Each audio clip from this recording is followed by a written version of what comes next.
সবার দুরুদ পড়ছেন তো আল্লাহ একবার বা দুইবার, সালাম পড়ছেন কোন নবী রসুলের উপরে একবার কি দুইবার। আর বন্ধুর সালাম প্রতি জুমা ইমাম আছে, খতিব আছে, ইমামরা একটা আয়াত পড়ে কোরআনের, ইন্নাল্লাহা ওয়া মালাইকাতাহু ইউসাল্লুনা আলান নবী ইয়া আইয়ুহাল্লাযীনা আমানু সাল্লু আলাইহি ওয়া সাল্লিমু তাসলিমা। এই আয়াত আমাকে অনেক কিছু বোঝায়।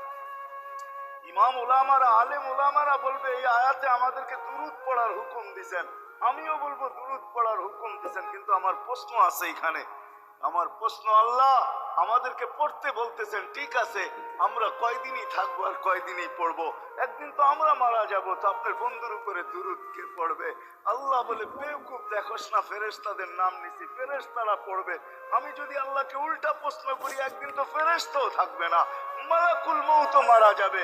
আপনি আরশের নিচে লিখেই রাখছেন, ইন্নী কাতাবতুল মাউত আলা মান তাহতা আরশি আল্লাযী হাইলা ইয়ামুত ফাহুয়া ফাওকা আরশি। আমার আরশের উপরে যে সে চিরঞ্জীব, যে নিচে আছে তাকে মৃত্যুর স্বাদ পান করতে হবে, একদিন তো ফেরেশতা মরে যাবে, আমাদের নবীজির উপরে দুরূদ কে পড়বে? আল্লাহ বলে, গন্ড মুরুক্ষ, তুই দেখোস না প্রথম আমার নামটা আল্লাহ লেখা আছে, ইন্নাল্লাহা, আমি আল্লাহ পড়তে থাকবো, আমি আল্লাহ চিরঞ্জীব, আমার বন্ধুর দুরূদ কখনো বন্ধ হইতে দেই না আর দিব না।